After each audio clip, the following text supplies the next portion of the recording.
আপনারা শুনছেন mat বালিকাস কথকতা podcast. শারদ শুভেচ্ছা নিয়ে এসেছি আমি ভানু। আর আমি মতি। শুনতে পেলাম আজ নাকি ধর্মমঙ্গল আর রসমঙ্গল মিলে যাচ্ছে। ধর্মমঙ্গল আর রসমঙ্গল মিলে যাবার জন্য বাঙালির পাঁজি তিথি তো আর লাগে না। না মানে তাও নেহাত যদি শুভ মুহূর্তর খোঁজ পড়েই যায় তাহলে আর কি, ক্যালেন্ডারে দুর্গাপুজো কবে পড়েছে সে খোঁজ তো গত বিজয়া দশমী থেকেই লোকজন রাখতে লেগেছে, তাই না? শুভ বিজয়ার শুভেচ্ছার সঙ্গে পুজোর আর দেরি মাত্র 367 দিন 4 ঘন্টা 55 মিনিট মর্মে যদি মেসেজ না পেয়ে থাকেন, তবে মশাই আপনার ভার্চুয়াল সমাজ বড়ই বেরসিক। আ ঘুরিয়ে আমাকে বেরসিক অসামাজিক বলা হলো নাকি? আহা হা হা, সেসব সমাজ বিরোধী রসিকতা বরং আজকের জন্য মুলতবি থাক। আপাতত পুজোয় কপালে কি নাচছে বলুন দেখি। দূর যদি হয় তরাস লেগে যায়, দর্শন যদি হয় বিঘ্ন দূরে যায়, জাতি জনতা একত্রে বসে খায়। হুম হুম হুম আমি আমি এই উত্তরটা জানি। এর উত্তর হলো ভোগ। ভোগ, উফ, শুনলেই শুরু জিভে জিভে জল, মুখে হাসি। অষ্টমীর খিচুড়ি খেতে বেজায় ভালোবাসি। হুম আজ শারদীয়া কথকতায় ভোগ তো থাকছেই, সঙ্গে দুর্ভোগ, উপভোগ, সম্ভোগ নিয়েও দু চার কথা হয়েই যায়। ও বাবা, হচ্ছে দুর্গাপুজোর আনন্দ, তার মধ্যে আবার দুর্ভোগ, উপভোগ, সম্ভোগ কেন? চিন্তা নেই, ডাকাত, যুদ্ধ, এমনকি গুপ্তধনও থাকবে, নইলে দুর্গাপুজোর সাতকাহন হবে কেমন করে? এক্ষেত্রে কিন্তু প্রথমেই একটা কথা পরিষ্কার করে নিতে চাই, আমরা মোটেও কোনো সিনেমার রিভিউ দিতে বসিনি আজ। না, আজকের কথকতা এমন সব গল্প নিয়ে যা কিনা সিনেমাকেও হার মানাবে। সে গল্প কতটা সত্যি, কতটা ইতিহাস, সে না হয় শুনতে শুনতে আমরাই ঠিক করে নেব। আহা, শুনেই কেমন রোমাঞ্চ হচ্ছে। দুর্গাপুজোর সাতকাহন শুনতে আর শোনাতে কার না ভালো লাগে বলুন?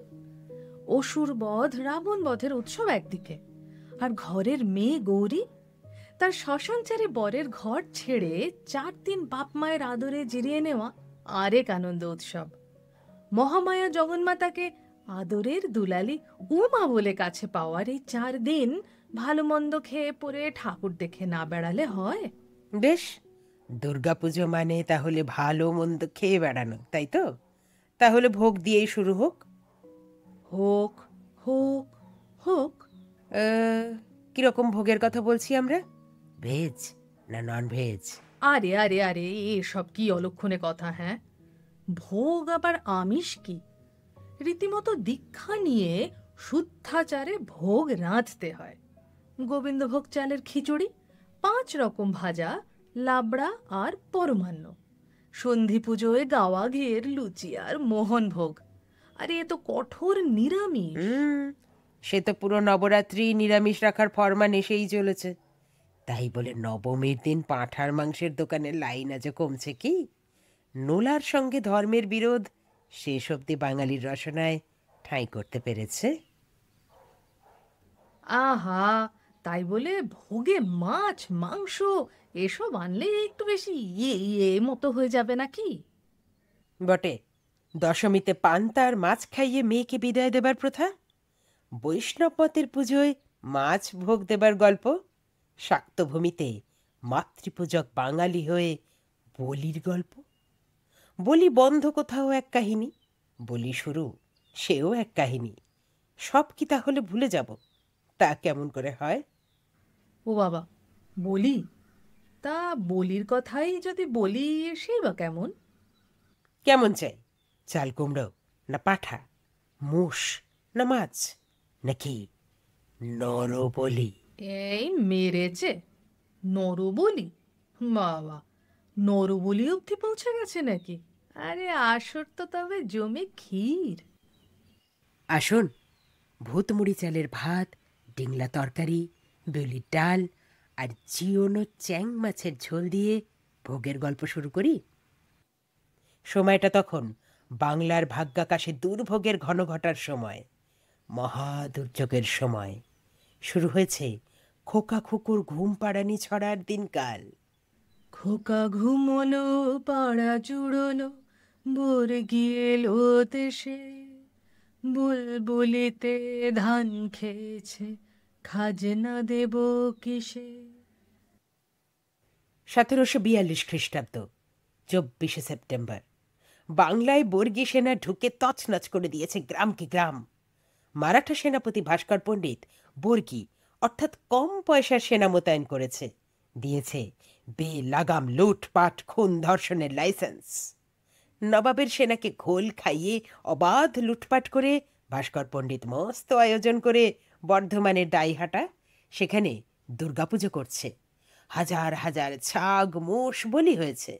ঘোড়ার পিঠে নৌকোয় পুজোর জোগাড় এসেছে। 28শে সেপ্টেম্বর, নবমীর সকাল।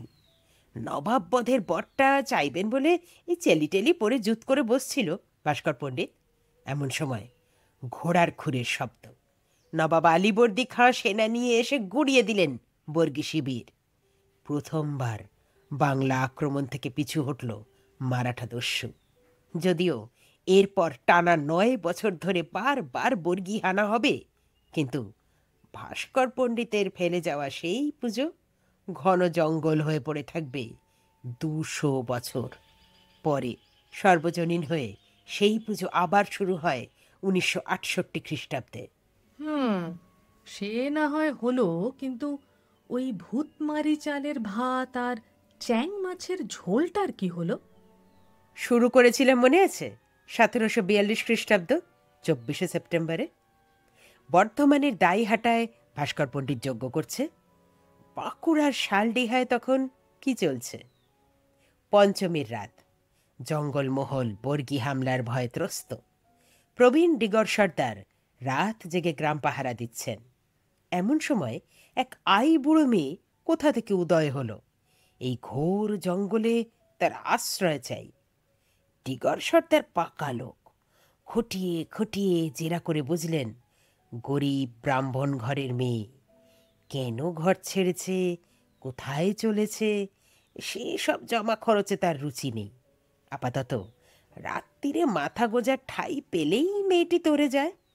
অগত্যা সর্দার ভূত মুড়ি চালের ভাত, ডিংলা মানে কুমড়োর তরকারি, বিউলির ডাল আর জিওনো চ্যাং মাছের ঝোল রান্নার বন্দোবস্ত করে মেয়েটিকে ভরপেট খাইয়ে শুতে পাঠালেন।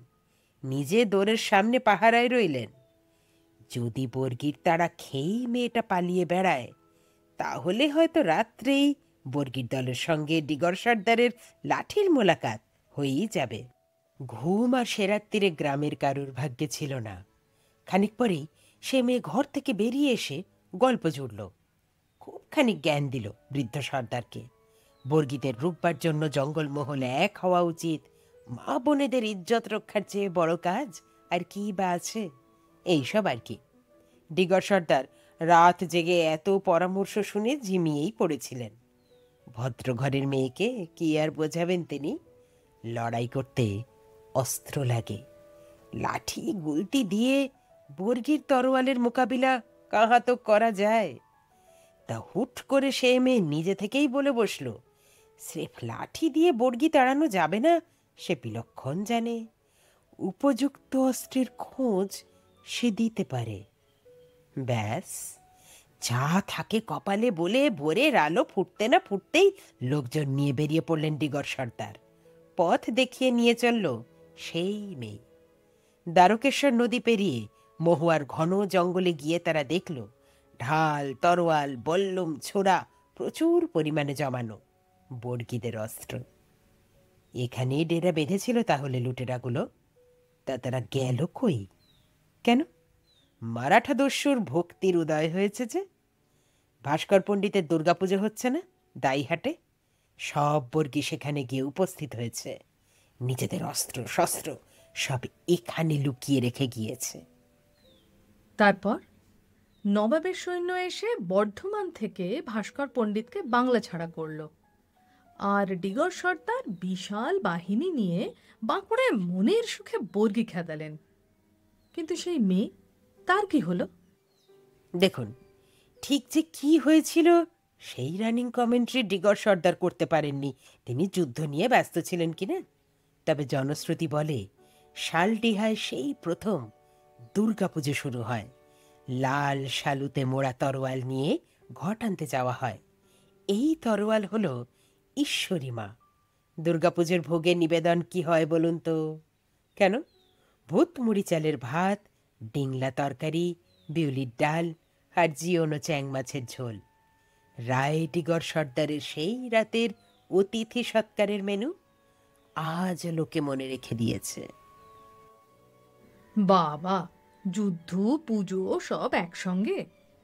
তখন রাজস্ব যজ্ঞ, অশ্বমেধ যজ্ঞ সব তো শাস্ত্রে নিষেধ। বড় মানুষই দেখাতে হলে আছে ওই এক দুর্গাপুজো। আকবরের সেনাপতি মানসিংহকে সাহায্য করে ভবানন্দ মজুমদার, কংসনারায়ণ রায় দুর্গাপুজো করে ৮-৯ লক্ষ মোহর খরচ করে তবে চাতে উঠেছিলেন। গত এপিসোডেই আমরা এই নিয়ে খুব গল্প করেছি, মনে আছে তো? এই ভবানন্দ মজুমদারের উত্তর পুরুষ নদিয়ার মহারাজা কৃষ্ণচন্দ্র। তার রাজরাজেশ্বরের পুজো ততদিনে বিখ্যাত হয়ে উঠেছে। ৩ দিনে ১০৮টা সর্বসুলক্ষণযুক্ত পাঁঠা বলি দিয়ে রাজবাড়ির পুজো হতো। আর ভোগ, ও বাবা, সে তো রাজভোগ! খিচুড়ি, ভাজা, ছেঁচড়া, চাটনি, হালুয়া, পায়েস কি নেই! সপ্তমীতে থাকবে ৭ রকমের ভাজা, অষ্টমীতে পোলাও, ভাত, ৮ রকমের ভাজা, মিষ্টি, ক্ষীর সহ একাধিক পদ থাকে। নবমীতে ৯ রকম ভাজা, ৩ রকম মাছ, ভাত, মিষ্টি। দশমীতে গলা ভাত, শিঙি মাছ, খই, ফল আর দই চিড়ে। মোটের ওপর সে এক এলাহি কাণ্ড। এই ভাস্কর পণ্ডিত তো মনে হয় সেই জন্যই পুজো করতে গিয়েছিল। সে পুজোর তো আর শেষমেশ দেখা হলো না তার। তা হোক, বারোয়ারি আসার আগে দুর্গাপুজো সেই বড় মানুষের বড় ঘরের উৎসবই থেকে গেল, তাই না? কই না তো! যুদ্ধের দেবী ঘরের মেয়ে হয়ে উঠছেন যখন, তিনি কি আর বিত্ত বর্ণ ভেদাভেদ করতে পারেন? এখানেই বর্ধমানের কাটোয়ার হাড়িমা কিংবা মুর্শিদাবাদের রঘুনাথগঞ্জের কোদাখাকি এক হয়ে যান। যুদ্ধে, দুর্ভিক্ষে, মন্বন্তরে মরতে বসা বাঙালির বুক জুড়ে হিন্দু, মুসলমান, ব্রাহ্মণ, শূদ্র পরিচয় মুছে দিয়ে লোকদেবী হয়ে বসার এই গল্পই তো আমাদের শিকড়ে শিকড়ে ছড়িয়ে আছে, তাই না? কাটোয়ার হাড়িমাকে দিয়ে শুরু করি। মহারাজা কৃষ্ণচন্দ্রের দেওয়ানের অর্থ সাহায্যে শ্যাম সুন্দরী ও বিনোদিনী, এই ২ হাড়ি বংশীয় নারীর বাড়িতে দুর্গাপুজো শুরু হয়। দেওয়ান সাহেব গত হলে অর্থ সাহায্য বন্ধ হয়ে যায়। শ্যাম সুন্দরী নাত বউ সৌদামিনী অর্থ কষ্টে পড়ে ঠিক করেন আর দুর্গাপুজো করবেন না। এমন সময় এক সম্ভ্রান্ত ঘরের কিশোরী কন্যা এসে অন্ন ভিক্ষা চাইল। এদিকে ঘরে আছে কেবল পান্তা ভাত। উঁচু বাড়ির মেয়ে, সে যতই অভাবী হোক, পান্তা ভাত কি আর দেওয়া যায়? কিন্তু সে ছড়িও নাছোড়, ঢের ইতস্তত করে শেষে ঘর থেকে পান্তার হাঁড়ি এনে সৌদামিনী তো তাজ্জব। যাপ বাবা, সে মেয়ে গেল কই? সে মেয়ে ফিরল সৌদামিনীর স্বপ্নে। বিনুনি দুলিয়ে সে বলল, দুর্গাপুজো বন্ধ করার জো নেই। উপাচার সাধারণ হোক না, পোলাও মন্ডা নাই হোক, বাগানের থোড়টা মূলোটা আছে তো নাকি? পুরুষ্ট পাঁঠা নাই বা হলো, মাচার চাল কুমড়োই সই। সোনা রূপো কাঁসার বাসন দরকার নেই, জমকালো মূর্তি দরকার নেই। তালপাতার টাটে ঘটে পটেই হোক পুজো। দিকে দিকে চাউর হয়ে গেল জাগ্রত হাড়িমায়ের লীলা কাহিনী। দুর্গাপুজো চলল আরও কয়েক প্রজন্ম। এবার সৌদামিনীর নাত বউ মণিমালা বেঁকে বসলেন। এসব রাজা গজার পুজো কি 4টিখানি কথা, কাজ নেই মেলা খরচে। সে বছর মূর্তির বায়না দিতে কাউকে পাঠালেন না তিনি। কি আশ্চর্য, পুজোর আগে পটুয়া এসে হাজির। হাড়ি বাড়ির দুগ্গা পিতিমে বানানোর ফরমাস নিয়ে এক গিন্নি বান্নি গোছের মা ঠাকরুন গিয়ে পটুপাড়ায় কথা বলে এসেছেন। তেনার চোখ মুখ রঙের জেল্লাই আলাদা। এ মরা খেগো রাজ্যের কন্যে বলে পিত্তয় যায় না। হাড়ি বাড়ির নাথ বৌদের আর পুজো স্কিপ করা হয়ে ওঠেনি। দেবী মাহাত্ম্যই এমন, ভক্তের দান ধ্যানে সে পুজো আজও চলছে হই হই করে। দেবীর ভোগে থোড় তরকারিপাতি এখনো চলে আসছে। এমন উদাহরণ আছে সিংহালি গ্রামেও। এখানে দেবী দুর্গার নাম বুড়িমা। গোপভূমের প্রাচীন অমরাগড়ের রাজা তার সিংহবাহিনী দেবী নিয়ে এখানে বসতি শুরু করেন। ৭৬-এর মন্বন্তরের সময় পুজো বন্ধ হতে বসেছিল যখন, দেবীর স্বপ্নাদেশ দেন, শুধু থোড় দিয়ে পুজো করো বাপু, তাই বলে পুজো যেন বন্ধ করো না। থোড় নিবেদন আজও বন্ধ হয়নি। বর্ণ হিন্দুর যুদ্ধের দেবী থেকে সাধারণী লোক দেবী হয়ে ওঠার রাস্তায় এমন করে ভুখা নাঙ্গা মানুষের দুঃখের কথা দেবীর আলতা পায়ের ছাপে লেখা হয়ে গিয়েছে। কবে কোন রাজা কোন ইতিহাস কোন কালিতে লিখবেন তার দায়ে লোকদেবীর নিতে ভারী বইই গেছে। সোয়াই গ্রামের বাসুদেব মুখার্জিও কিন্তু এমনই ব্যতিক্রম। গরিব ঘরের ঘর জামাই হয়ে সোয়াই গ্রামে শাস্ত্র চর্চা করতেন তিনি। তার দেশের বাড়ি কাটোয়ার কাছে। সেখানে তখন দিব্যি দুর্গাপুজো হয়। সোয়াই গ্রামে তো পণ্ডিতদের বাস, দুর্গাপুজো করার রেস্ত তো কারোর নেই। ছেঁড়া কাঁথায় শুয়ে লাখ টাকার স্বপ্ন দেখেই ফেললেন বাসুদেব পণ্ডিত। মহামায়া স্বপ্নে এসে বললেন পুজো করতে, খরচের ভার তিনিই নেবেন। এরপরে পণ্ডিত মশাই আর থাকেন কেমন করে? ৩ ছেলেকে নিয়ে বাপের বাড়ি পাকলসা গ্রাম থেকে দেবীর মূর্তি কাঁধে করে আনতে গেলেন। মূর্তি নিয়ে ফেরার সময় শাহী সড়কে উপস্থিত রাজার কনভয়। বাসুদেব মুখার্জি সাফ জানিয়ে দিলেন মহামায়ার মূর্তি নিয়ে তিনি পাকা রাস্তা ছেড়ে অস্থানে কুস্থানে নামবেন না। দুর্গাপুজো বুঝি স্পর্ধার উৎসব? খবর শুনে হাতির হাওদা থেকে নেমে এলেন রাজা কৃষ্ণরাম রায় স্বয়ং। মহামায়ার স্বপ্নের কথা শুনে পুজোর খরচের দায়িত্ব নিলেন। সোয়াই গ্রামের রাজ সম্পত্তির বড় অংশ দেবত্র করে দিলেন। সময়কাল ১৬৯২ খ্রিস্টাব্দ। এই সোয়াই গ্রামেই আর কয়েক দশক পরেই শাস্ত্র শিক্ষার পথে একদিন ফেমিনিজমের গোড়ার কথা বলতে সতীদাহের সাজানো চিতা থেকে নেমে আসবেন হটি বিদ্যালঙ্কার, খুলবেন প্রথম মহিলা বিদ্যালয়। মহামায়া কোন রূপে কখন আসেন কে বলতে পারে? এই বেলা কোদাখাকি দুর্গাদেবীর কথাটা বলে রাখা ভালো। রঘুনাথগঞ্জের বহুরা গ্রামের জমিদার শরৎচন্দ্র বন্দ্যোপাধ্যায় গভীর জঙ্গল দিয়ে ফেরার সময় একদিন দেখতে পেলেন একদল ডাকাত দুর্গাপুজোর আয়োজন করছে। সেই রাতেই দেবী তাকে স্বপ্নে দর্শন দেন আর ওই পুজো তাঁর বাড়িতে করতে নির্দেশ দেন। সেই সঙ্গে দেবী এও বলে দেন যে তিনি ওই গ্রামে প্রথম অন্ন গ্রহণ করবেন কোনো মুসলমান পরিবারের থেকেই। জমিদার মশাই গ্রামের এক মুসলমান বিধবা নারীকে গিয়ে অনুরোধ করলেন। সেই ভদ্রমহিলা জমিদার বাবুর প্রস্তাব শুনে আঁতকে উঠলেন। তার তো নুন আনতে পান্তা ফুরোয়। দুর্গা ঠাকুরের ভোগের ব্যবস্থা সে কি চারটিখানি কথা? সেই রাতেই ভদ্রমহিলার স্বপ্নে দেখলেন দেবী বলছেন খুদ কুঁড়ো যা হোক নিয়ে এলেই হবে। দেবী ওতেই তুষ্ট। পরের দিন সকাল হতেই জঙ্গলে ছোটেন ভদ্রমহিলা। কোথাও কাউনের চাল ছিল, সেই এক মুঠো নিয়ে এসে তা দিয়ে নাড়ু বানিয়ে দেবী দুর্গাকে ভোগ দেন তিনি। কাউনের চালকে কোদা বলা হতো, আর সেই কোদা থেকেই এই দেবীর নাম হয় কোদা খাকি দুর্গা।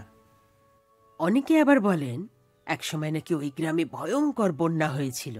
সেই সময় দেবী এক মুসলমান পরিবারকে স্বপ্নাদেশ দেন তিনি পুজোয় ভুরুর চালের ভোগ পেতে চান। ভুরুর চালের আর এক নাম হল কাউন। সেই থেকেও কাউনের চাল দিয়ে পুজো দেবার রীতি এখানে আছে, এটাও মনে করা হয়। মোটমাট আজও কাউন চালের নাড়ু ভোগ দেওয়া হয় এই পুজোয়। সেই সঙ্গে থাকে ভাত, সজনে ডাঁটা, কাঁঠাল এবং গঙ্গার ইলিশ। দেবী দুর্গাকে শাঁখা পলা দিয়ে সাজান এলাকার মুসলমান মহিলারা। কাকুনা গ্রামের খাঁ বাড়ির পুজো আবার অন্য গল্প। প্রাচীন ধনী পরিবার, বৃদ্ধা মাকে বাবার চিতায় তুলে সতীদাহ করে মন্দির বানানো ওই পরম্পরা, প্রতিষ্ঠা, অনুশাসনের ঐতিহ্য। এনারা সপ্তমী থেকে নবমী টানা বলি দিয়েই ক্ষান্ত হন না। দশমীর দিন বাগদিদের বাড়ি থেকে চ্যাং মাছ এনে বলি দেবার কড়া নিয়ম। সে বছর ব্যতিক্রম হলো। 1913 খ্রিস্টাব্দ, সেপ্টেম্বর মাস। বন্যায় সব ভেসে গেল। বাগদিদের তো মাথায় হাত, চেং মাছ কোথাও মেলে না। এই বুঝি বাগদি গ্রামের ঘটি বাটি চাটি হলো। কি হবে, কি হবে? আতঙ্কের মধ্যেই ঘট বেলপাতার মধ্যে থেকে লাফাতে লাফাতে উদয় হলো এক চেং মাছ। দেবীর ঘটের মাছকে কি আর কেটে কুটে বলি দেওয়া যায়? সে মাছকে দেবীর প্রতিমার সঙ্গেই জলে ছেড়ে দেওয়া হলো। সঙ্গে দশমীর বলিও বন্ধ হলো। আজ অব্দি মহিষাসুরের পেটের ভেতর থেকে বা দেবী ঘর থেকে ছাগল বা মোষ বেরোনোর ঘটনা ঘটেনি। তাই এই মর্মে পাঁঠা বা মোষ বলি বন্ধ হতে পারেনি। প্যারীমোহনের বাড়ির পুজো অবশ্য ছাগ বলি বন্ধের জন্যই বিখ্যাত হয়ে আছে। একটা ছাগল ছানা বলি দেবার জন্য মণ্ডপে বাঁধা ছিল। তার ব্যা ব্যা কান্নায় দেবী নাকি ঘুম টুম ভেঙে জেগে যান। তারপর ব্যস্ত হয়ে বলি নিষেধ করে বলেন তিনি বৈষ্ণব মতের দেবী, বলি তাঁর চলবে না। দেবী এতদিন বলি নিলেন কেন তবে? প্যারীমোহন বিলেত ফেরত হয়ে আসার জন্য অপেক্ষায় ছিলেন কি? তো যাই হোক, কুমিরকোলার ব্যানার্জি বাড়িতে সেই থেকে ছাগ বলির বদলে চাল কুমড়ো বলি হয়। পশু বলির প্রথা এখন কমে এসেছে। অনেক বংশে দীক্ষার কারণে বলির বাজনা শোনাও নিষেধ। ছাগ বলি যাও বা হয়, মোষ বলি খুব দুর্লভ। নর বলি অবশ্য এখন নিষিদ্ধ। গরিব বাড়ির 12-13 বছরের কচি অপাপবিদ্ধ বালক তুলে এনে বলি দেবার প্রথা এখন আর নেই। অনেক বনেদি পুজোয় কাঠির আগায় মণ্ড এঁটে সিঁদুর লেপে উৎসর্গ করা হয় এখনো। তারপরে ছাগ বলি। আবার মানকরের বিখ্যাত চন্দ্রদের বাড়ির নাম হয়েছিল আর এক কারণে। কানাঘুষো বলে প্রাচীন দোতলা বাড়ির দেওয়ালে সোনা গয়না পুঁতে মাঝিদের বাড়ির ছেলেকে জীবন্ত সমাধি দিয়েছিল এই বাড়িতে, যাকে বলে জখ দেওয়া। না, দেবী দুর্গা তার জন্য বিশেষ বিচলিত হয়েছিলেন বলে কোনো জনশ্রুতি নেই। তবে সে বাড়ির কোন বড় গিন্নি এমন সাজগোজ করে ইয়াব বড় সোনার নথ পরে বসে থাকতেন যে দুর্গা ঠাকুর নাকি রেগে মেগে তাকে স্বপ্নে এসে মুখ নাড়া দিয়ে বলেছিলেন, অমনধারা সেজে আমার সামনে এসো না বাছা, লোকে আর আমাকে দেখবে কি? তারা তোমার রূপের গুমর দেখেই চলে যাবে। ভাবুন, মহামায়া বিশ্বেশ্বরী তিনিও নাকি ফেয়ার অ্যান্ড লাভলি কম্পিটিশনে নেমে পড়েছেন। তা বড় গিন্নি সাবধান হয়ে গিয়েছিলেন, গয়না গাটি পরে প্রতিমার সামনে আর যেতেন না। ধন্য বাঙালি, ধন্য দেবীর মানবায়ন আর সেক্সিজম। ধন্য রসবতীর দুর্গা রসায়নও বটে। তরকারি, মাছ, পশু বলি সে একরকম। তাই বলে চুনো মাছ দিয়ে কচু বেগুনের ঘ্যাঁট হবে দেবীর প্রসাদ, যা কিনা দুর্গা চচ্চড়ি বলে নাম করবে? হুগলির রাজবাটির সিংহবাহিনী দেবী বৈষ্ণবী, বলি নিষেধ, কিন্তু ভোগে দুর্গা চচ্চড়ি মাস্ট। দেবী যে ঘোর বাঙালি হয়ে উঠেছেন, মাছ ছাড়া তার চলবে কেন? ফিরব বর্গী আক্রমণের দিনকালে। নবাব আলীবর্দী খাঁ বিপর্যস্ত হয়ে নাকি বিখ্যাত জ্যোতিষ বিশারদ ভাতার গ্রামের অযোধ্যারামের কাছে এসে ভাস্কর পণ্ডিতের মেয়াদ জানতে চেয়েছিলেন। কি আশ্চর্যম! অযোধ্যারাম বলেছিলেন ভাস্কর পণ্ডিতের মেয়াদ উত্তীর্ণ। এর কিছুদিন পরেই বহরমপুরের কাছে ভাস্কর পণ্ডিত নিহত হয়। আলীবর্দী খাঁ তখন পণ্ডিত অযোধ্যারামের চাহিদা মতো গ্রামের শ্মশান সংলগ্ন এলাকায় তার কুলদেবী ভদ্রকালীর মন্দিরের ব্যবস্থা করে দেন। দুর্গাপুজোয় ধুমধাম করে তার পুজো হয়। সেই ভাস্কর পণ্ডিতের নবমী পুজো ভাঙার 9 বছরের মাথায় ভাস্কর পণ্ডিতের ইহলীলা সাঙ্গ হল। সঙ্গে আর এক শক্তি পুজো বিখ্যাত হয়ে উঠল। বৃত্ত বুঝি এইভাবেই সম্পূর্ণ হয়? সব বৃত্ত সম্পূর্ণই হয়, তবে দুর্বৃত্তের সম্ভোগ আর সাধারণের দুর্ভোগের মধ্যেও লোকদেবী এসে পড়েন কিনা সেই কাহিনী ছাড়া সাতকাহন যে অসম্পূর্ণ। রাজা কৃষ্ণরাম রায়ের কথা মনে আছে তো? সেই সুয়াই গ্রামের দুর্গাপুজো স্পন্সর করে দেবত্র দান করেছিলেন। তার কন্যা সত্যবতী, অত্যাচারী সুবাদার শোভা সিং আর পেটকাটি দুর্গা বিশালাক্ষীর গুপ্তধনের গল্পেরও এক আশ্চর্য যোগাযোগ আছে। সময় 1695 খ্রিস্টাব্দ। আওরঙ্গজেবের বিরুদ্ধে স্থানীয় দ্রোহ জায়গায় জায়গায় মাথাচাড়া দিচ্ছে। শোভা সিং ছিল বড় ইজারাদার কৃষ্ণরাম রায়ের অধীনস্থ ছোট ইজারাদার। ওড়িশার আফগান সর্দার রহিম খানের সঙ্গে জোট বেঁধে শোভা সিং সেনাদল তৈরি করল। সম্ভবত সেনাদের মাইনে কম রেখে অবাধ অত্যাচারের একটা সমঝোতা ছিল, নয়তো মাত্র কয়েক বছরে শোভা সিংহের দল মেয়ে ধরার জন্য কুখ্যাত হয়ে ওঠে। কৃষ্ণরাম রায়ের কন্যা সত্যবতী লম্পট শোভা সিংহের বিয়ের প্রস্তাব পায়ে ঠেললেন। কৃষ্ণরাম রায়ের বংশ প্রায় উজাড় হয়ে গেল সেই অপরাধে। তা সিংহাসনের ইতিহাসে এমন ছোট্ট ছোট্ট ঘটনা তো হয়েই থাকে। জনশ্রুতি আছে, এক ভদ্র ঘরের মা এক গা গয়না পরে তার 4 ছেলে মেয়েকে নিয়ে নবমের দিন পুজো দেখতে যাচ্ছিলেন। শোভা সিংহের দল চড়াও হয়ে সপরিবারে ভদ্রমহিলাকে খুন করে, কিন্তু পেট কেটে ফেলার পরেও দেখা যায় ভদ্রমহিলা দিব্যি হাসছেন। পিলে চমকানো ব্যাপার দেখে দুর্বৃত্তরা মাটিতে সাষ্টাঙ্গ হয়। দেবী স্বরূপ ধরে এসে তাদের শিক্ষা দেন, আর সব গয়না খুলে হাঁড়িতে চাপা দিয়ে পাশের পুকুরে ফেলে দেন। ঠাকুর পুকুর আর গুপ্তধনের গল্প আজও পেটকাঠি ঠাকুরের সঙ্গে ঘুরে বেড়ায়।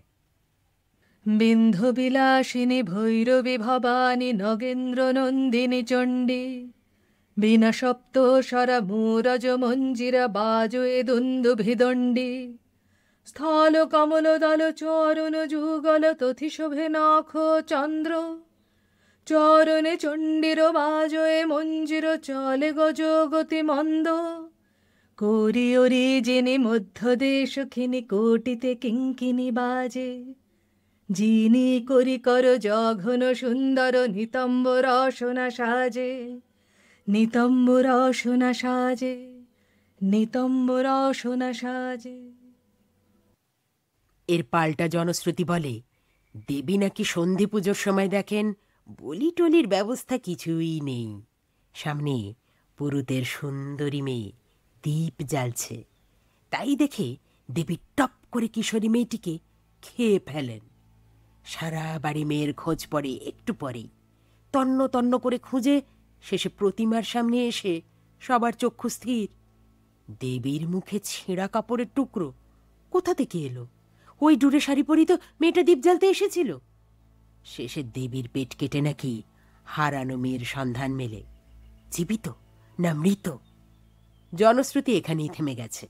আচ্ছা, আপনারাই বলুন না, আজ অবধি যে মেয়েরা তাদের নাম শুদ্ধ ছবি শুদ্ধ মায় খোপায় গোজা কাঠ গোলাপ ফুল শুদ্ধ হারিয়ে গিয়েছে, তাদের কজন বেঁচে ফিরতে পেরেছে?